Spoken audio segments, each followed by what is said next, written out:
Good afternoon, everybody. This is Damon Bond, Bond Realty Group, licensed real estate broker in the states of Connecticut, New York, Maryland, and Georgia. How's everybody doing? I know it's been a while, and since I last talked to you guys, a lot of changes happened. So I'm living here in the United Kingdom now. That's right. I'm living here in the United Kingdom. So I work in London and live just outside London. And this was a big step for me. It was a big decision to make that I had to do. So the reasons are personal and so forth. Um, but in any case, though, yeah, I decided to come. I wound up getting a visa, so I am working in London.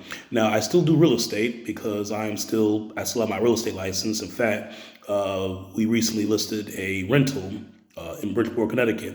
So I still have my agents that are working under me, work with me, and basically they handle all the real estate transactions since I am the broker. Furthermore, I am still teaching real estate courses. I do that. The beautiful thing about technology is borderless, so to speak, in some ways. So I still do that. So I'm still actively engaged in real estate in the United States. And so a lot of people thought that it was strange that I would come to the United Kingdom who know me. They thought, if anything, it would be somewhere in Africa or Canada, but never the United Kingdom.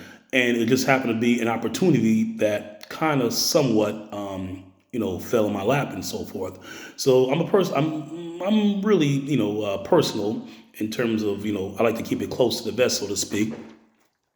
But I'll share my journeys and the videos to follow this one. But I just wanted just to let you know that yes, I'm here in the United Kingdom, and no, it's not because Trump became president. I know a lot of people, want to move and get visas and so forth. It wasn't that.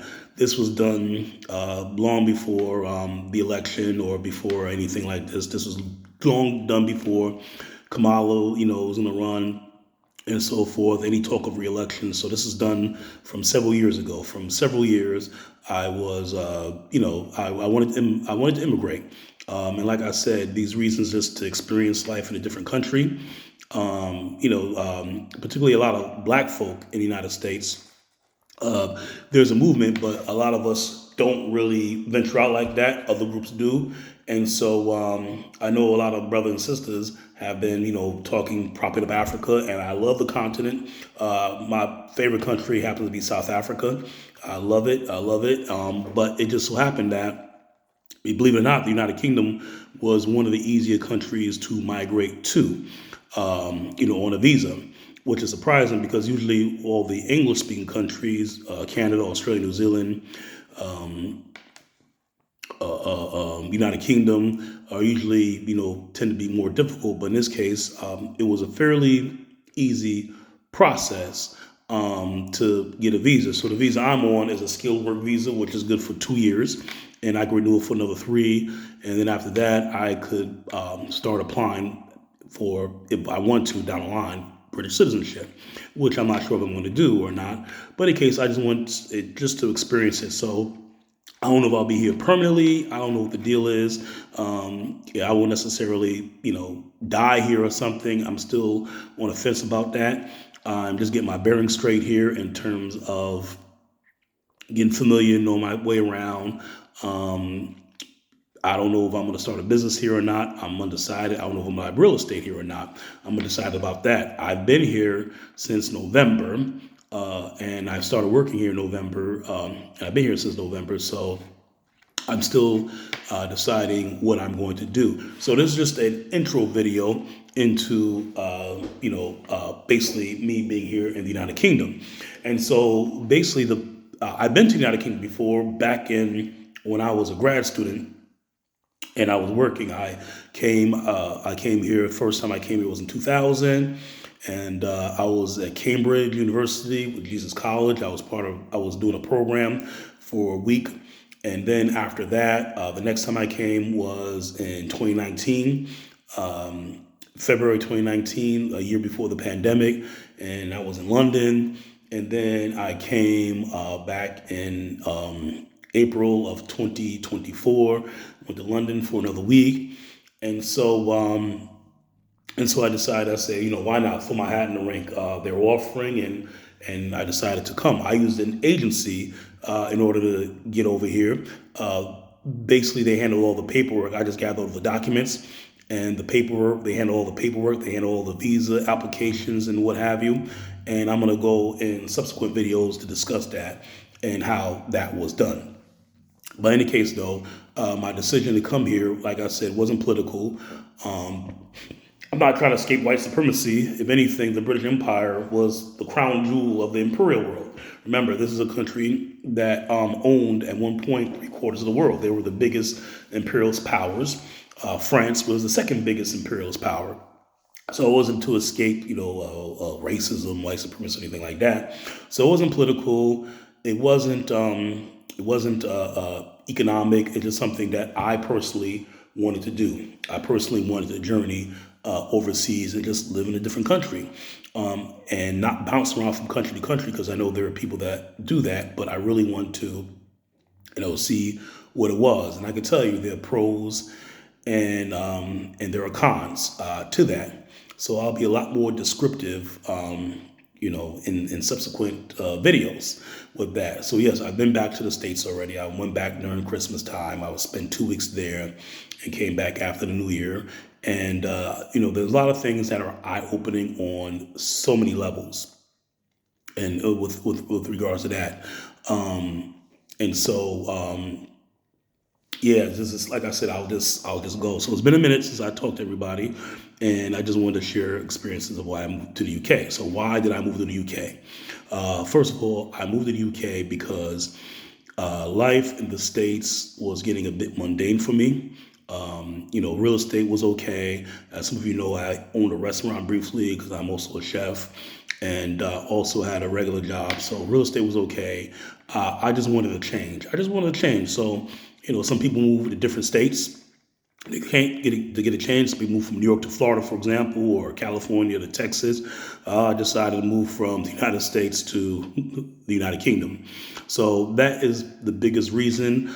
I just wanted to change. I wanted to get a feel. I wanted a different atmosphere, if you will. That was one of the things I wanted to cross off my bucket list. I've always been interested in international travel. I love traveling. It's been fantastic. And I just wanted to experience that. And like I said before, I was looking to other countries. Canada was notoriously difficult to immigrate to, surprisingly. I had to take a language test, yes, even though English is my native language. And, I went to college, I went to university, and what have you. I had to go and take an English test. I had to pay a lot of money.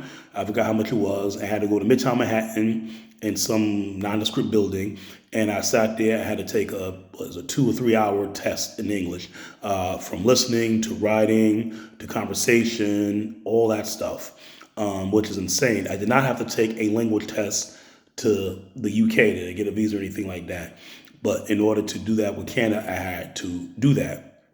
And so in Canada, you can either do English or French, either one. And my choice for Canada was quite simple, because where I lived, because as you know, I lived in Connecticut. It was only a 6 hour drive to Montreal. I like the flavor. I like the flair of Canada. I like the fact the food was a little bit different over there because the rules are more stringent and what kinds of crap they could put on your food, unlike the United States.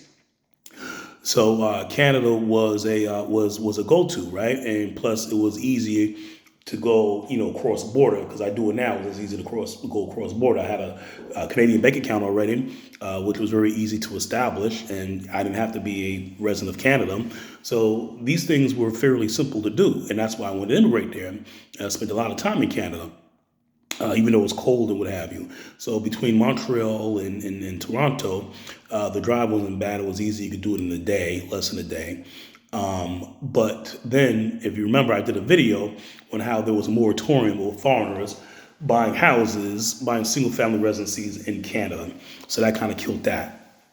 And then, like I said, I went to South Africa, and it was a beautiful country. Beautiful country. Infrastructure is in place. Been everywhere from Cape Town to Johannesburg to Durban. Beautiful country, beautiful people. But there were some residual issues with South Africa. Yes, you could get a whole lot of house, for a little bit of money. When I'm saying a little bit of money, $400,000 US. you get yourself a mansion, a farm in South Africa.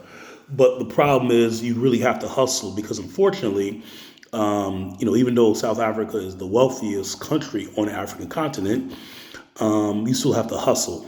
You still have to hustle because you are in Africa. And there were some minor problems such as load shedding where they turn off the power, at certain times, because there was something wrong with the power grid.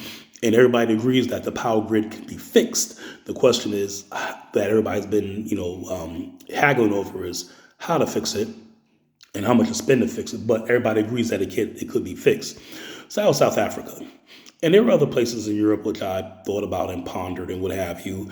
But then of course, you have the whole language thing. And for me, I know some German and I speak some German. That's a long story.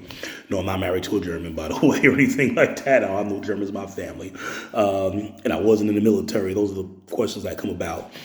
Is this another story? But in any case, and so, that would have been a problem, but that's a whole different issue.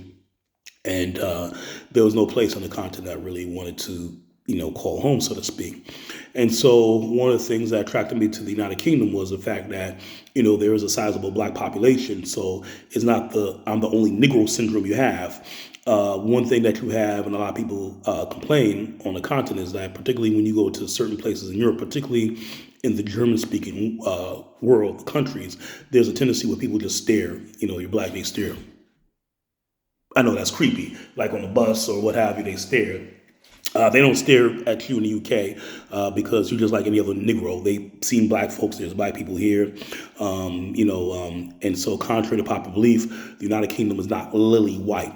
I mean, don't get me wrong. You do have areas within England that are lily white, but overall, it is a very diverse country. So you're just one Negro like any others. So you don't get that steering thing, and I haven't felt any hostility. And also what's good is particularly in London, I'm going to do a whole separate video on London itself. You do have a lot of black businesses, which I found very impressive. And I juxtapose that to New York City. And as many of you know, I'm originally from New York City, from Queens. And what's interesting is that, the population of New York is roughly 8.5 million people. These are 22 black folks make up 22% of the population in New York City. And London is a city of 9 million people. And roughly black folks make up, 13%, I think, or something like that. So, but yet there are actually more black businesses in London than there are in the United States. I thought that was interesting. And I had a chance to support them back when I came, in we call it April, and then later on I came back in August of 2024. And so you can support black businesses, which is good. And so, so that was one of the things that was comforting, was the fact that there were black businesses out here. Brothers and sisters are doing their thing. Most of the black people out here tend to be Africans descent or Jamaican or West Indians, and I know we're all African descent. I know that, but you know what I mean? I mean, like, a couple of generations removed from the continent. That's what I'm talking about. And so pretty much the blacks you have here are those blacks who are either descendant of people from Africa, most notably Nigeria and Ghana, but from other countries in sub-Saharan Africa, or the Caribbean as well. So notably Jamaicans, and of course you have Trinidadians and other people as well. And then you have those black Brits where their people's been there, forever. They're just black British and others. And so then you have others category, which I'm the blacks. Another category, I'm what they call black North American. It's funny to say. So, but yeah, so that's how it is, and there's a whole interesting dynamic with that, which I'll go into subsequent videos. So the education system, real estate, and what have you. Sometimes I'll be speaking because I really never did this in the States, because as a real estate professional, you can't mention certain things like certain neighborhoods and stuff like that based on race and what have you. But here I can do that because I'm not speaking as a real estate professional. I'm speaking as a private individual citizen and not as a real estate person. In the States, if I'm doing something about the States, then yeah, I'll make it just, it is what it is. But here I give a more personal account based on my own experiences of things I've gone through and seen and underwent. So I just wanted to share this quick video with you. And like I said, it's going to be a bit more coherent in subsequent videos, which I'll probably make another one sometime today. All right. So until then, thank you for tuning in to Bond Realty Group TV. This is Damon Bond, licensed real estate broker in the states of Connecticut, New York, Maryland, and Georgia. Wishing you all well, be safe, and until next time, greetings from the United Kingdom. Bye-bye.